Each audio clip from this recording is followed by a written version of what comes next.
안녕하세요. 오늘은 성경의 맥잡기 10번째 시간이고요. 지난 시간에 이어서 선지서 두 번째 시간입니다. 5권의 대선지서들 중에서 우리가 먼저 이사야서를 살펴보았고요. 오늘은 바로 그 다음에 있는 예레미야 그리고 예레미야 애가를 같이 한번 살펴보도록 하겠습니다. 선지자 예레미야. 선지자 예레미야는 흔히들 눈물의 선지자라고 말하지요. 남유다의 멸망 시기에 활동했던 선지자였습니다. 이사야보다 약 100년 정도 후대의 사람이고요.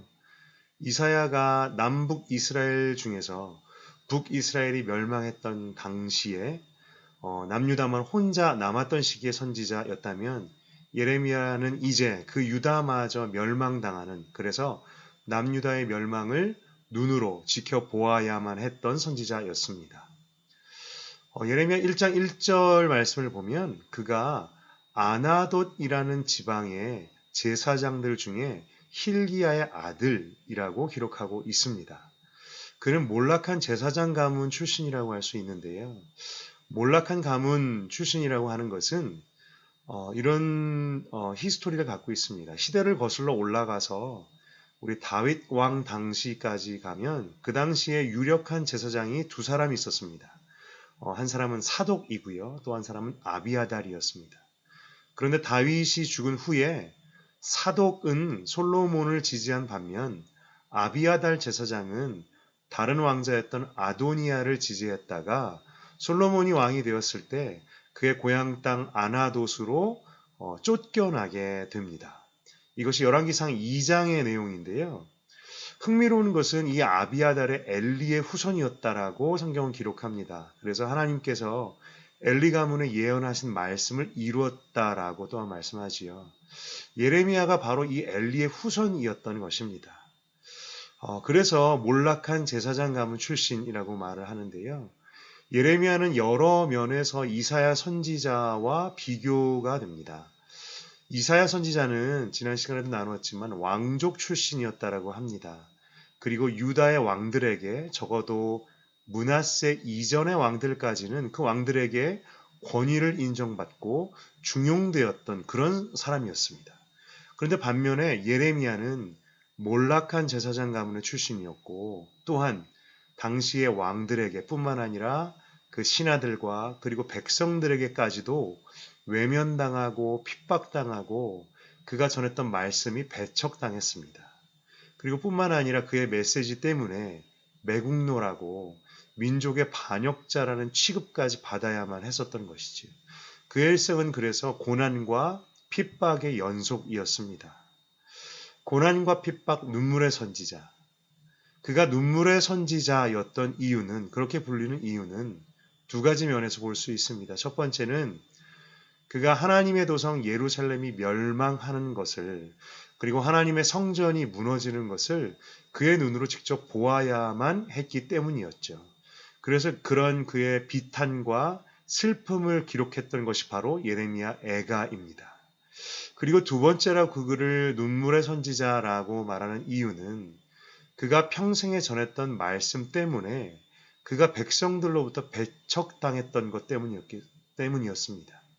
예레미야는 그 당시에 왕들과 관료들 그리고 거짓 선지자들이 하나님께서 하나님의 백성과 하나님의 성전이 있는 예루살렘을 절대로 내버려 두지 않으시고 구원하실 것이라고 믿고 선포하였던 반면에 그는 하나님의 뜻과 그 정반대였던 말씀을 전했던 것이지요. 하나님께서는 그들에게 심판이 임했다고, 심판을 피할 수가 없을 것이라는 것을 예레미야를 통해서 전하게 하셨습니다. 그래서 예레미야가 전했던 하나님의 말씀은 오히려 바벨론에 항복하라는 것이었지요. 이것은 당시의 왕들과 백성들이 용납할 수 없는 것이었습니다. 그래서 그는 친바벨론주의자, 매국노, 민족의 배신자 취급을 당하고 매맞고 옥에 갇히고 돌에 맞아 죽을 뻔한 위기를 평생에 겪어야 했습니다. 그래서 그는 이 그의 고난과 고통 때문에 몇 번이고 하나님의 말씀을 전하는 것을 포기하려고도 했습니다. 20장에 이렇게 기록하고 있습니다. 내가 말할 때마다 외치며 파멸과 멸망을 선포함으로 여호와의 말씀으로 말미암아 내가 종일토록 치욕과 모욕거리가 됨이니이다. 내가 다시는 여호와를 선포하지 아니하며 그의 이름으로 말하지 아니하리라 하면 나의 마음이 불붙는 것 같아서 골수에 사무치니 답답하여 견딜 수 없나이다. 그는 이 고난과 고통 때문에 몇 번이고 말씀을 전하는 것을 포기하려고도 했지만 그때마다 그는 이 맡기신 사명, 하나님의 말씀을 전해야 되는 그 사명을 저버릴 수가 없었습니다. 그는 하나님의 말씀, 하나님의 참 메시지를 전했던 것 때문에 핍박과 고난을 받았고요. 그럼에도 불구하고 그 사명을 끝까지 감당했던 참 하나님의 사람이었습니다. 자, 예레미야서의 몇 가지 특징을 좀 살펴보기를 원합니다. 예레미야서는요, 연대기 순으로 그 52장에 걸친 내용이 연대기적, 즉 시간의 흐름을 따라서 기록되어 있지가 않습니다. 그리고 특별한 주제로 엮어져 있지도 않아서 다른 선지자들보다 더 그 내용이 좀 헷갈리기도 합니다. 가뜩이나 선지서가 쉽지 않은데 좀 덮친 격이라고도 좀 할 수 있겠는데요. 이 예레미야 선지서의 시대적인 배경은 그 유다가 멸망하던 시기지요. 열왕기하의 마지막 부분인 22장에서 25장, 그리고 역대하의 마지막 부분인 34장에서 36장에 기록되어 있습니다. 이 예레미야 선지서를 읽기 전에 이 부분을 한 번 더 읽어보시는 것도 그 이해에 도움이 될 것입니다. 그 서론격인 1장의 2절과 3절을 보시면 예레미야가 남유다 말기에 요시야 왕에서부터 시드기야 왕까지 5왕의 재위기간 동안에 하나님의 말씀을 대언하였다라는 것을 알 수가 있습니다. 그림으로 표로 본다면 좀 이렇게 되어 있는데요. 이제 요시야 왕, 유다의 마지막 개혁의 불씨를 당겼던 요시야 왕. 그런데 안타깝게도 그의 개혁으로도 이제 완전히 기울어져 버린 유다. 하나님으로부터 멀어질 대로 멀어지고 이 유다의 운명을 그의 개혁으로도 바꿀 수는 없었습니다. 이 요시야 왕 때에 예레미야가 부르심을 받았지요. 그리고 그의 예언의 말씀 중에는 몇 부분의 말씀은 이 요시야 왕 때 받았던 말씀이 기록되어 있기도 합니다. 그런데 이 대부분은 이제 그의 아들들, 손자, 이 유다가 멸망을 향해 가는 이 마지막 왕들의 당시에 기록되어 받았던 하나님의 말씀을 기록하고 있습니다. 이 마지막 왕들이 다 요시야의 왕들 그리고 손자입니다. 그 요시야 왕이 죽고 애굽과의 그 전쟁 그 가운데서 죽지요. 그때 이제 바로 이어서 왕이 된 사람이 그의 아들인 여호아하스였습니다. 여기에 보시면 여기 이제 제가 손가락으로 집어볼까요? 네, 여기 있는 여호아하스 왕인데요. 이 살룸이라고 기록되어 있기도 합니다. 그런데 이 왕은 3개월 만에 또 역시나 애굽의 왕이 쳐들어와서 그를 또 폐위시켜버리고 맙니다. 그리고 그 다음에 이어서 그의 형제 요시야의 또 다른 왕이었던 여호야김 왕이 이제 왕위에 오릅니다. 이 여호야김 왕은 그래도 꽤 오랫동안 제위에 올랐었는데요. 이제는 그 바벨론에 의해서 이제 역사적으로 바벨론의 1차 침공이라고 부르는데요. 바벨론에 의해서 또 폐위되고 맙니다. 또 그 다음에 이어서 왕이 된 것이 여호야김의 아들인 여호야긴이었죠. 이 여호야긴도 또 역시나 또 바벨론의 그 2차 침공에 의해서 또 오래 또 왕위에 있지 못하고 또 바벨론으로 끌려가고 맙니다. 그 다음에 왕이 된 것이 성경의 여호야긴의 숙부라고 하지요. 요시야 왕의 또 다른 왕인 이 시드기야 왕. 이 시드기야 왕이 이제 왕이 되어서 이제 그 유다의 마지막을 다스리죠. 그래서 시드기야 왕 11년, 그러면 이제 예루살렘이 멸망당하고 이제 완전히 유다가 멸망당하는 그 해를 말합니다. 그러니까 즉 이 예레미야가 이제 이 유다의 이 마지막 왕들, 이 마지막 그 5왕의 시기에 또 하나님의 말씀을 대언했던 것이지요. 이 예레미야서의 또 특징 중에 하나는 이 예언의 말씀과 그리고 이 하나님께서 예레미야에게 이렇게 내려주신 예언의 말씀과 함께 예레미야가 하나님께 올려드리는 기도 혹은 탄식 혹은 그가 어떤 비탄함과 애통함과 간구, 때로는 정말 원망의 말들, 그 말들도 그대로 기록하고 있다는 것이 그 예레미야서의 특징 중에 하나입니다. 그래서 예레미야서에는요, 하나님의 예언의 말씀, 하나님께서 주신 말씀, 그리고 예레미야의 기도와 고백, 그리고 그와 함께 중간중간에 그 스토리, 역사적인 사건들이 이렇게 혼합되어서 기록되어 있습니다. 그래서 좀 이렇게 읽다 보면 좀 헷갈리는 경우도 있습니다.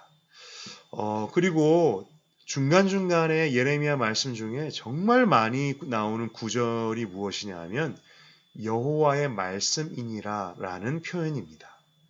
이 보통 한 묶음의 하나님의 말씀을 시작하거나 마칠 때 사용합니다.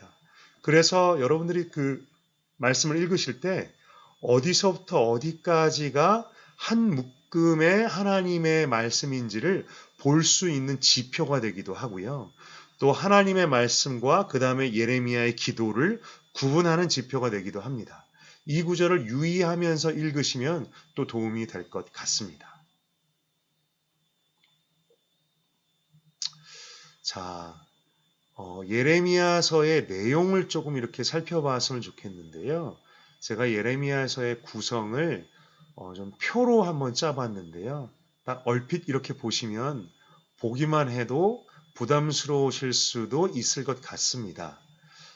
그런데 앞에서 나눈 것처럼 그 예레미야서가 어떤 시대적인 흐름이 없이 그 막 앞뒤를 오가며 예언의 말씀과 역사적 사건들이 혼합되어 있기 때문에 조금은 이 구성을 좀 큰 묶음을 좀 이해하고 본다면 좀 더 이해가 쉽지 않을까 싶습니다. 자, 예레미야서의 제일 처음은 1장. 1장은 그 예레미야를 하나님께서 부르시는 스토리, 이야기로 시작하지요. 그리고 예레미야와 하나님과의 대화로 시작합니다. 그리고 그 이 부르심과 함께 짤막한 또 2가지 환상, 살구나무 가지의 환상과 또 끓는 가마솥의 환상, 이 짧은 2가지의 환상이 1장에 기록되어 있고요. 그 다음에 이어서 2장부터 25장까지 굉장히 길지요. 꽤 긴 부분이 유다를 향한 하나님의 책망과 심판의 예언의 말씀을 기록되어 있습니다. 그러니까 이 부분은 정말 시간이 정말 앞뒤로 왔다 갔다 하기도 합니다. 마지막 왕인 시드기야 때에 주어진 말씀, 그 다음에 여호야김이나 여호야긴 왕에 대한 말씀, 이렇게 좀 시간이 앞뒤로 왔다 갔다 하기도 하는데요. 그런데 이 부분의 메시지는 동일합니다.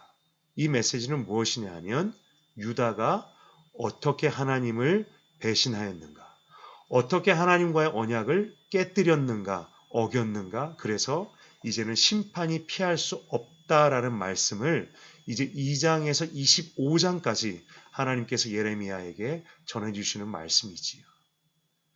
그 말씀을 간략하게 좀 살펴본다면 이렇습니다.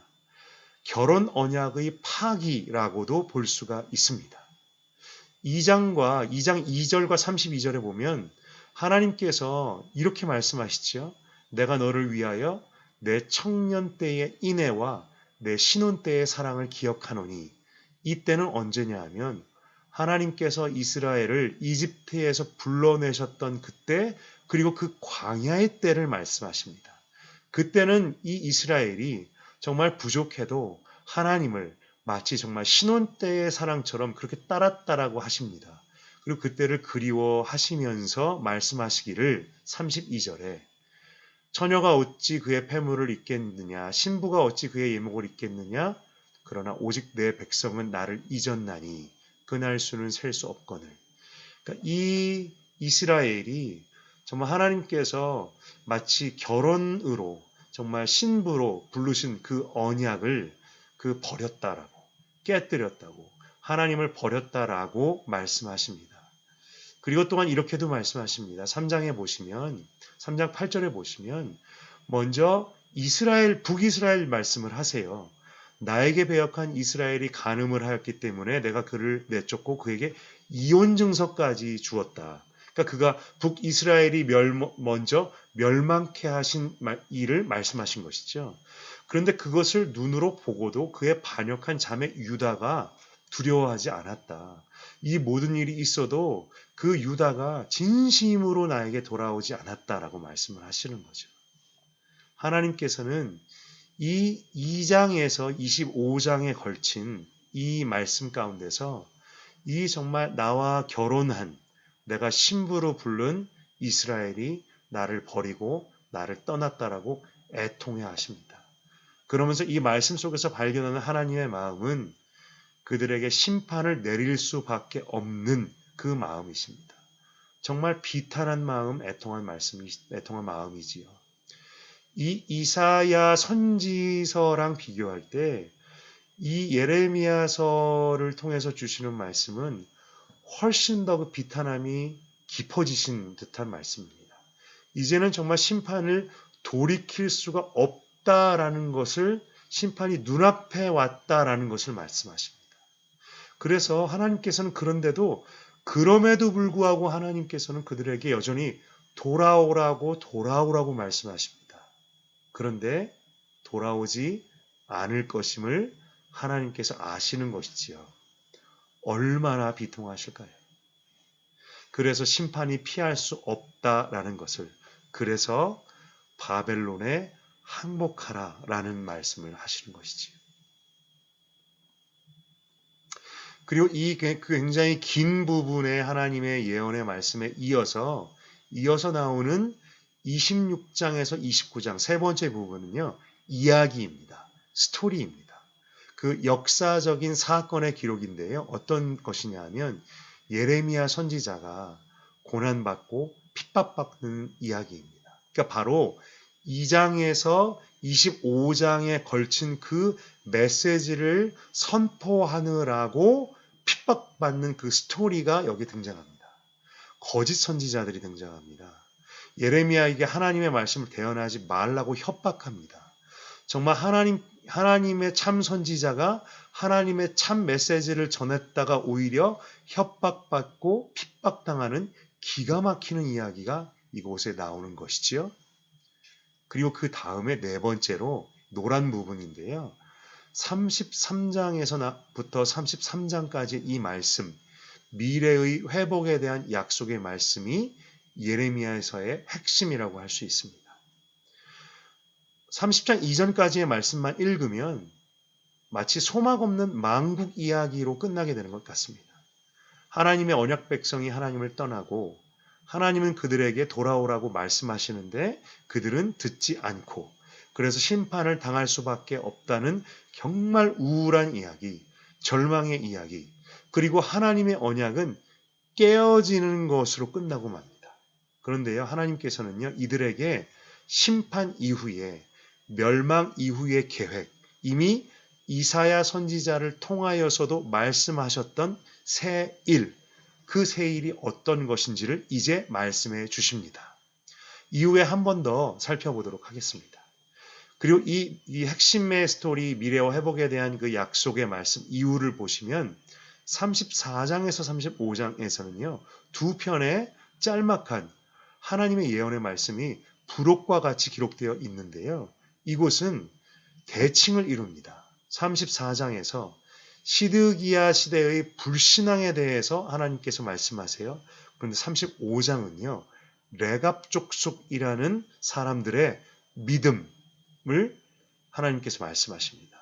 이 불신앙과 신앙이 대칭을 이루면서 부록적으로 말씀이 기록되어 있지요. 그리고 36장에서 39장에서는요. 다시 스토리, 역사의 이야기가 나오는데요. 이것은 망국의 역사입니다. 여호야김과 시드기야 시대에 이제 이 나라가 어떻게 망해가느냐. 열왕기하와 역대하의 마지막 부분과 동일한 이야기입니다. 유다 왕국이 어떻게 멸망을 향해 가는지를 이곳에서 오히려 더 자세하게 기록하고 있고요. 그리고 39장에서 예루살렘이 멸망하는 이야기가 기록되어 있습니다. 그리고 그 다음에 40장에서 44장의 말씀은요. 또 다른 스토리가 기록되어 있는데요. 그때는요. 유다 멸망 이후의 에피소드, 멸망 이후의 스토리가 기록되어 있습니다. 이때는 열왕기와 역대기의 역사서에 기록되어 있지 않은 부분입니다. 그래서 좀 생소한 부분이기도 합니다. 포로로 끌려가고 남은 자들의 이야기가 기록되어 있고요. 총독과 연관된 어떤 반란의 스토리가 기록되어 있기도 합니다. 그리고 예레미야가 애굽으로 끌려가는 이야기가 이곳에 기록되어 있습니다. 그리고 이 두 편의 이 두 부분의 스토리가 지나고 나면 이제 45장에서 51장까지 또 다른 예언의 말씀이 나오는데요. 이 마지막 예언의 이 부분들은요. 이사야 선지서의 많은 부분과 마찬가지로 열방을 향한 그 이스라엘의 이웃 나라들에 대한 하나님의 심판의 예언의 말씀이 쭉 연이어서 나오고 있습니다. 나라별로. 그런데 이 예언의 말씀들 중에 가장 이 마지막은 바벨론에 대한 예언의 말씀입니다. 하나님께서 심판의 도구로 사용하셨던 이 바벨론조차도 결국은 하나님의 심판을 피할 수 없을 것임을 말씀하시는 것이지요. 그리고 52장에 이제 한 장의 그 마지막 예루살렘 함락의 이야기가 나옵니다. 39장의 기록과 똑같은 때 똑같은 사건의 기록입니다. 그리고 이 함락의 이야기가 담긴 스토리, 바로 예루살렘이 포위당하고 또 기근이 있고 왕이 도망치고 성전이 약탈당하고 성벽이 파괴당하고 지도자가 죽고, 이 스토리는요 그대로 이 예레미야서 다음에 나오는 예레미야 애가의 배경이 되는 스토리이기도 합니다. 자, 이 표를 잠깐 좀 살펴보시면요. 좀 참고로 말씀드리고 싶은 것인데요. 그 예레미야서를 보시면 이것이 대칭적인 구조가 있음을 볼 수가 있습니다. 볼 수 있으신가요? 그러니까 1장과 52장, 그리고 2장부터 25장의 예언, 그리고 빨간 글씨로 되어 있는 45장과 51장의 예언, 그리고 26장, 29장의 이 스토리와 밑에 있는 두 부분의 스토리. 그리고 이 대칭을 이루면 제일 중간에는 어떤 부분이 나오냐면 바로 이 노란 부분, 미래의 회복에 대한 약속이 가장 가운데 있지요. 성경의 많은 책들이요. 쐐기 구조라는 형태로 기록되어 있습니다. 이것은 무엇이냐면요. 대칭을 이룹니다. 가장 첫 부분과 가장 마지막 부분, 그리고 두 번째 부분과 뒤에서 두 번째 부분, 이렇게 대칭을 짝짝짝 이루어 가다가 보통 가장 중심에 있는 것이 그 책의 가장 핵심이 되는 내용인 셈이지요. 그 책일 수도 있고 어떤 장일 수도 있습니다. 예레미야서도 마찬가지입니다. 바로 이렇게 볼 때 예레미야서의 30장에서 33장의 회복에 대한 말씀, 그리고 그와 연관된 사건이 바로 예레미야를 통해서 주시는 하나님의 말씀의 메시지의 핵심이라고 할 수 있습니다. 자, 그 핵심의 그 메시지가 어떤 것인지 조금 살펴보겠습니다. 예레미야는 매국노라는 오명을 뒤집어 쓰면서도 왕과 백성들에게 바벨론에게 항복하라는 메시지를 전합니다. 그리고 그것이 오히려 생명의 길이라고, 살 길이라고 말씀합니다. 항복이 살 길이다라고 얘기하는 것이죠. 그런데 그렇게 말하는 근거가 여기에 있습니다. 하나님께서는요, 멸망 이후 포로로 끌려가는 이후의 일을 계획하셨기 때문입니다. 30장 3절, 여호와의 말씀이니라. 보라, 내가 내 백성 이스라엘과 유다의 포로를 돌아가게 할 날이 오리니 내가 그들을 그 조상들에게 준 땅으로 돌아오게 할 것이니라. 그들이 그 땅을 차지하리라. 그리고 이전에도 그 포로의 기간이 70년의 기간이다라는 것을 이렇게 두세 번에 걸쳐서 말씀해 주십니다. 그러니까 정해졌다는 것이지요. 심판은, 멸망은. 그리고 이 포로기를 거쳐야 된다라고 말씀을 하세요. 이 포로 기간이 거쳐야지만 하나님께서 원하시는, 세우시는 그 일이 이루어지는데요. 그 일은 무엇이냐 하면 31장 1절에 그때에 내가 이스라엘 모든 종족의 하나님이 되고 그들은 내 백성이 되리라 라고 말씀하십니다. 하나님께서는요, 이들이 70년의 포로 기간을 지나야 되고요.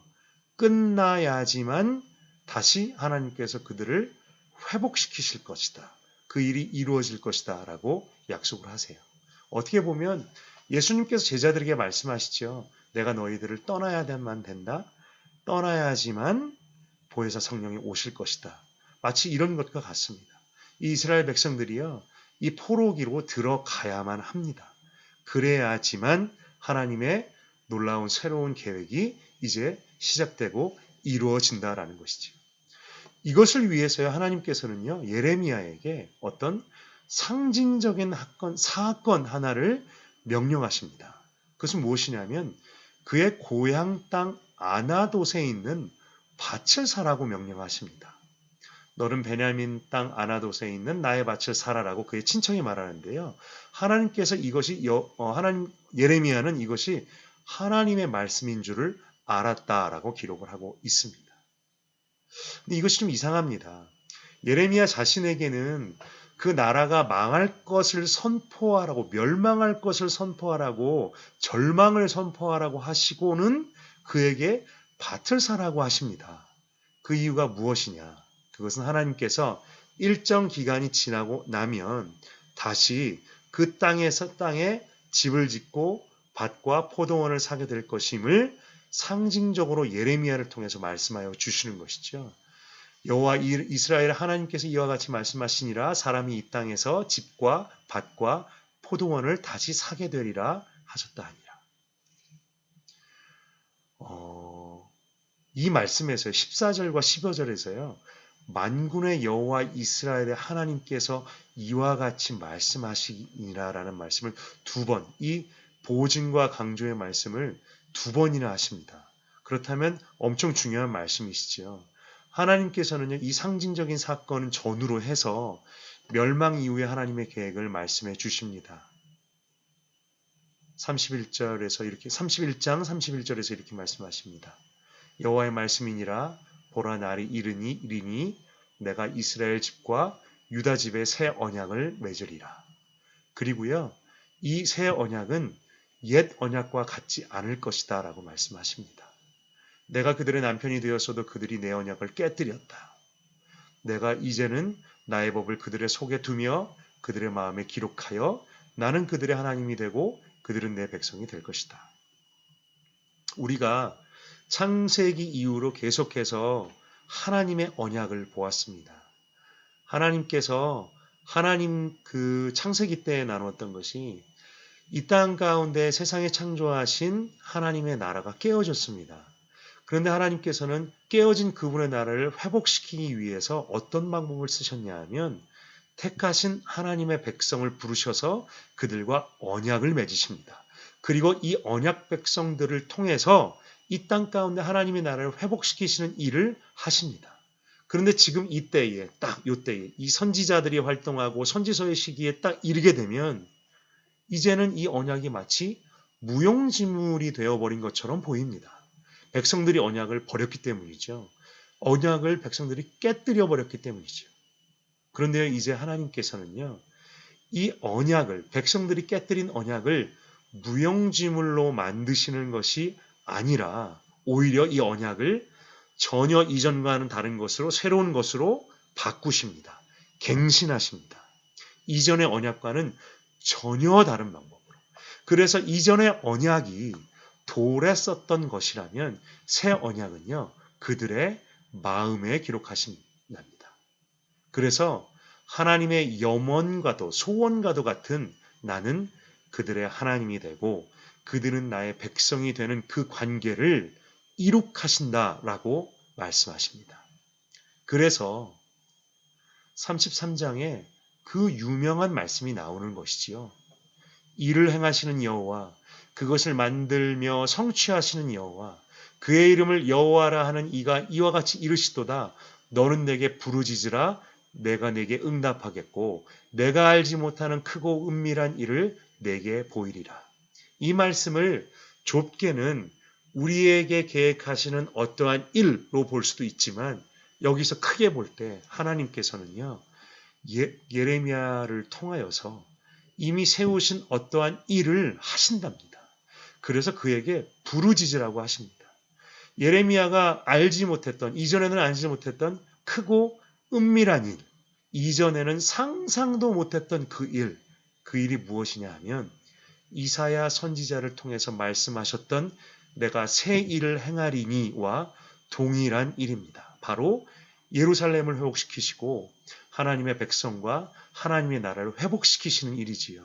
그런데 그 일은 사람의 방법과 다릅니다. 사람의 방법으로 되는 것이 아니고요. 역사상의 한 나라 이스라엘을 다시 일으키는 정도가 아닙니다. 그 일은 바로 메시아 예수 그리스도를 통해서 영원한 하나님의 나라를 세우시는 그 일입니다. 그래서 33장 15절에서 16절에 보시면 그때에 내가 다윗에게서 한 공의로운 가지가 나게 하리니 그가 이 땅에 정의와 공의를 실행할 것이다. 다윗에게서 나는 한 공의로운 가지. 이것은요, 이사야 선지자에게 보여주셨던 비전과 똑같은 것이지요. 절망의 구루터기에서 난 한 싹, 그 싹이 자라서 엄청난 하나님의 나라를 이룬다는 것, 그리고 그 나라는 크고 영원하다는 것이지요.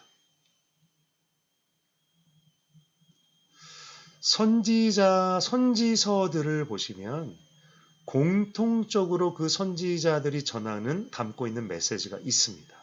첫 번째로는요, 시대에 대해서 진단합니다. 그 시대의 죄악상을 고발하십니다. 그리고는 심판을 경고하세요. 이대로 가다가는 심판을 피할 수 없다라는 것을. 그리고 끊임없이 돌아오라, 돌아오라 회개를 촉구하십니다. 그것만이 살 길입니다. 그런데 그들은 그 살 길을, 그 음성을 외면합니다. 그래서 그 결과 심판을 피하지 못하지요. 그런데요, 선지서들은 하나같이 마지막 메시지, 소망과 회복의 메시지를 전하고 향하고 있습니다. 바로 회복, 새 언약, 메시아 예수 그리스도를 향한 메시지를 전하는 것이지요. 때로는 직접적으로, 때로는 숨은 듯 간접적으로. 하나님은요, 언약을 절대 버리지 않으십니다. 백성들과 맺으신 언약을 버리지 않으십니다. 포기를 모르시고 긍휼과 자비의 용량에 한계가 없으신 헤세드 사랑의 하나님은, 그 하나님은 소망 없는 백성들을 향해서 바로 우리들의 모습이지요. 그들을 위해서 새로운 언약을 준비하시고 그 언약의 매개체, 언약을 가능하게 하시는 분, 언약의 중보자라고 하시는 예수 그리스도를 보내주십니다. 그래서 스스로 언약을 지킬 수 없는 하나님의 백성들, 그리고 그것은 또한 우리들입니다. 그들을 위해서, 우리들을 위해서 전혀 새로운 언약, 자신의 능력과 자신들의 의로움은 그 언약의 관계로 들어가는 것이 불가능합니다. 그것이 아니라 이제는 전혀 새롭게 언약의 중보자 되신 예수 그리스도를 통해서 언약의 관계로 들어가는 전혀 새로운 언약을 말씀하십니다. 바로 그 메시지를 선지자들을 통해서 전하고 계시는 것이죠. 이사야 선지자의 메시지도 그 메시아 예수 그리스도를 향하고 있고요. 예레미야 선지자를 통한 그 메시지도 바로 이 메시아 예수 그리스도를 향하고 있습니다. 그리고 이후에 에스겔 선지자도 동일하게 그 메시아 예수 그리스도를 향하고 있습니다. 여러분 선지서를 읽어 나갈 때 그 속에 징계와 심판의 메시지 때문에 마음이 무거워지기가 쉽습니다. 그리고 거듭거듭 고발하시고 드러내시는 하나님의 그 책망 때문에 숨을 곳을 찾고 싶어지는 그 부끄러운 마음이 들 수도 있습니다. 여러분 그런데요. 그렇다면 다행입니다. 너무나 다행입니다. 왜냐하면 그러한 낮은 마음이 저와 여러분을 새 언약으로 이끌 것이기 때문입니다. 나야말로 예수 그리스도가 필요한 자구나라는, 나야말로 새 언약이 반드시 필요한 자구나라는 그 마음인 것이지요. 말씀으로 인한 무거운 마음이 우리를 더 겸손케 할 때 바로 선지자들이 하나같이 가리키는 이 한 방향, 바로 예수 그리스도, 새 언약의 중보자 예수, 그 예수 그리스도를 향한 예언의 말씀이 우리에게 더 살아있고 더 필요하게 되고 더 큰 복음의 메시지가 될 것이기 때문이지요. 여러분들이 선지서를 읽으면서 이 두 가지를 발견했으면 좋겠습니다. 더 주님 앞에 낮아지고 낮아지는 겸비한 마음, 그리고 그 앞에서 발견하는 예수 그리스도를 향한 회복의 약속의 말씀. 그렇게 되면 그것이 바로 우리들의 이야기가 될 수 있기 때문이겠지요. 자, 우리 예레미야서는 이걸로 마무리하도록 하고요. 이제 예레미야 애가를 살펴보도록 하겠습니다. 그 전에 제가 물 한 잔 마시겠습니다. 자, 예레미야 52장을 마치면 이제 바로 이어서 나오는 것이 예레미야 애가이지요. 예레미야 애가, 이것은 애가 슬픔의 노래입니다. 이전에 읽었던 아가서가 사랑의 노래였지요. 그러나 이것은 정반대의 노래, 슬픔의 노래, 비통의 노래입니다. 이 애가를 기록한 사람이 정확하게 성경에 기록되어 있지는 않습니다. 그러나 전통적으로는 예레미야가 기록했다라고 봅니다. 이 시를 기록한 사람은요, 예루살렘이 바벨론에 의해 패망하는 것을 눈으로 목격한 사람입니다. 그리고 애가의 5장에 걸쳐서 나오는 그 내용들이 예레미야서 마지막 장 52장에 기록되어 있는 멸망당하는 예루살렘의 모습에 대한 그 기록과 거의 일치합니다. 그렇기 때문에 이 예레미야를 그 기록자로 보는 것이 합당한 것 같습니다. 이 예레미야 애가는요, 그 기록한 사람이요, 즉흥적으로 기록한 시가 아닙니다. 매우 의도적으로 집필되고 구성된 시입니다. 여러분 애가서를 잘 보시면요, 1장, 2장, 그리고 4장, 5장이 모두 22절로 구성되어 있는 것을 볼 수가 있습니다. 여러분 한번 보세요. 되게 신기합니다. 근데 여러분 이것은 우연이 아닙니다. 전부 다 22절로 기록되어 있는데요. 영어로 보시면 그 아크로스틱 포임이라고 하는 것이 있습니다. 이것은 알파벳 시라고도 할 수도 있는데요. 이것은 어떤 것이냐 하면 이 알파벳 시라는 것은요, 한 절 한 절 한 절을요, 그 영어로 보신다면 1절은 알파벳의 A로 시작하고 2절은 B로 시작하고 그 3절은 C로 시작하고 이런 식이지요. 그런데 고대 히브리어 알파벳의 자음은 모두 이 22자입니다. 그렇기 때문에 첫 문장을 1절은 히브리어 알파벳 그 알레프로, 2절은 히브리어 알파벳 두 번째 알파벳인 이 베트로, 그리고 3절은 그 세 번째 알파벳인 기물로, 이렇게 시작하는 것으로 이렇게 1절, 2절, 3절, 그러다 보니 1절부터 22절까지를 한 절 한 절 한 절 이렇게 기록된 것이지요. 이걸 이해가 가시는지 모르겠습니다. 이거를 이제 제가 만약에 이해를 돕기 위해서 예를 들자면, 우리 가나다 기억 니은 디귿으로도 아크로스틱 시를 지을 수가 있겠죠. 그러니까 1절 기억, 굉장히 사랑합니다. 2절 니은, 농담이 아닙니다. 3절 당신 때문에 도대체 잠이 오지 않습니다. 쭈쭈쭈쭈 이렇게 기록하는 것이죠. 그래서요, 이 예레미야 애가가 1절, 2절, 1장, 2장, 4장이 모두 이렇게 기록된 아크로스틱으로 22절까지고요. 그리고 3장은요. 그 3배인 66절입니다. 이것은요. 3절씩 묶여있기 때문입니다. 1절, 2절, 3절이 A로, 4절, 5절, 6절이 B로 이런 식이지요. 그리고 5절은 시는 아니고 산문의 형태이지만 역시 22절로 의도적으로 기록되어 있습니다. 22절, 22절, 또 66절, 22절, 22절. 이렇게 알파벳 C로 아크로스틱으로 기록하는 성경을 기록하는 이유가 몇 가지 있는데요. 가장 큰 것은요. 외우기 쉽기 때문입니다. 아마도 이스라엘 백성들은요. 이 그들의 역사상의 가장 충격적인 이 예루살렘 멸망의 사건을 대대로 잊지 않기 위해서 이 노래를 대대로 외우고 불렀던 것 같습니다. 성경에 보시면 이 예레미야 애가 뿐만이 아니라 이 슬픔의 노래들이 종종 기록되어 있습니다. 예를 들어서 시편에 있는 여러 시들, 그 10편, 63편, 69편, 74편, 79편 등등 이 다윗이 그 자신의 그 슬픔과 비통을 표현했던 아주 정직하게 표현했던 기록들이 있지요. 예를 들어서 여호와여 어찌하여 멀리 서시며 어찌하여 환난 때에 숨으시나이까. 하나님이여 나를 구원하소서. 원수들이 나를 얽매어 옵니다. 내가 부르짖음으로 피곤하여 나의 목이 마르고 하나님을 바라서 나의 눈이 쇠약해졌나이다. 그러니까 이런 고백들 여러분 기억하실 겁니다. 그리고 뿐만 아니라 욥의 탄식의 노래도 고난 앞에 그 탄식과 원망 섞인 노래도 애가라고 할 수 있습니다. 여러분 성경 속에 있는 애가는요. 좀 특별한 역할을 하고 있는 것 같습니다. 하나님 앞에서 자신의 감정을 아주 정직하고 솔직하게 표현하는 한 방법이지요.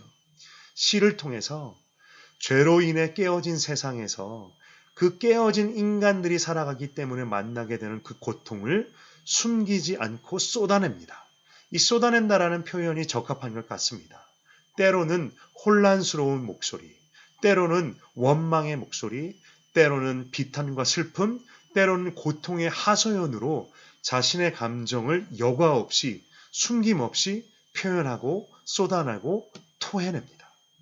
여러분 우리는요 이 애가를 통해서 하나님 앞에서 우리의 감정을 표현하는 것, 쏟아내는 것을 배울 수 있습니다. 많은 부분, 그리고 우리가 너무나 자주 우리가 이 신앙 속에서 믿음이라는 것 때문에 우리 자신을 속박하는 모습을 볼 수가 있습니다. 정직하게 표현하지 못하는 것이지요. 그러나 그것은 하나님께서 원하시는 방법이 아닙니다.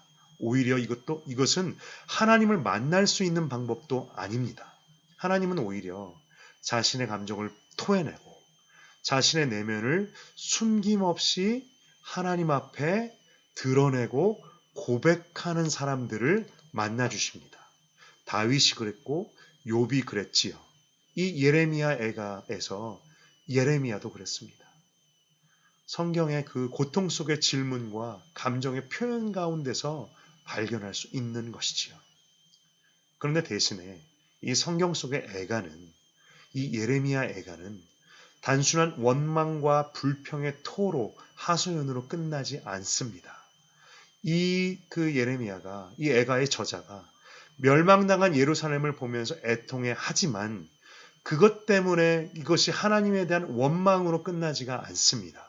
오히려 그 심판을 초래한 자신들의 죄에 대한 애통함을 보고 그 애통함으로 나아가고 회개의 마음이지요. 그리고 이 회개의 마음은 그 가운데서도 긍휼을 베푸시는 하나님을 발견하게 합니다. 예레미야 애가에서 제일 유명한 말씀일 것입니다. 예레미야 3장의 말씀이시지요. 주께서 내 심령이 평강에서 멀리 떠나게 하시니 내가 복을 내어버렸으며 스스로 이르기를 나의 힘과 여호와께 대한 내 소망이 끊어졌다 하였도다. 내 마음이 그것을 기억하고 내가 낙심이 되오나 그러나 여호와의 인자와 긍휼이 무궁하심으로 우리가 진멸되지 아니함이니이다. 이것들이 아침마다 새로우니 주의 성실하심이 크시도소이다. 우리가 당하는 고통과 슬픔, 인생에 대한 질문들은요, 하나님의 말씀으로 이어집니다. 하나님의 말씀을 발견하게 합니다. 그리고 그 하나님의 앞에서 그 인생은 다시금 하나님을 발견하고 소망을 발견하게 되는 것이지요. 성경을 읽으면서 마치 아이러니 같은 것을 발견하게 됩니다. 그것은 하나님의 소망은 항상 인간의 절망으로부터 시작된다는 것이지요. 마치 소망 없는 구루터기에서 하나님의 놀라운 세일이 시작되었던 것처럼 예루살렘이 멸망하고 항목해야만 이후에 새로운 일과 크고 은밀한 일이 이루어지는 것처럼 애가에서도 동일합니다. 나의 힘과 소망이 완전히 끊어진 그때에 그렇게 정직하게 그렇게 정말 낮은 마음으로 주님 앞에 감정을 쏟아내며 나아갈 때 그때에 오히려 우리는 하나님을 발견합니다. 하나님의 인자와 긍휼을 발견합니다. 하나님의 음성을 듣습니다.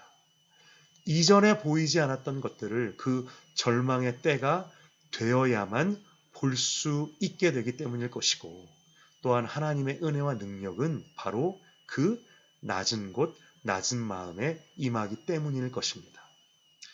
저와 여러분이 애가를 통해서 애가를 읽으면서 하나님 앞에 정직하게 나아가는 법을 배울 수 있기를 원합니다. 그리고 고난과 고통을 만날 때 우리가 올바르게 반응하는 법, 정직하게 그리고 올바른 슬픔을 갖는 것을 배울 수 있기를 원합니다. 그렇다면 그 정직함이 저와 여러분을 이전보다 더 깊은 하나님과의 관계로 이끌 수 있을 거라고 기대합니다. 자, 이제 오늘 예레미야와 예레미야 애가를 마치게 되겠습니다. 생각보다 그 선지서를 한 권 한 권을 좀 더 깊게 살펴보느라고 이 선지서가 길어지겠는데요. 다음번에는 또 이제 그 진도에 맞춰서 포로기 이후의 선지자라고 할 수 있는 또 에스겔 그리고 다니엘서로 함께 또 성경의 맥잡기로 찾아뵈도록 하겠습니다. 그 가운데 계속해서 선지서 말씀 가운데서 정말 더 큰, 이전보다 더 큰 하나님의 은혜, 하나님의 음성 발견할 수 있기를 소망합니다. 감사합니다.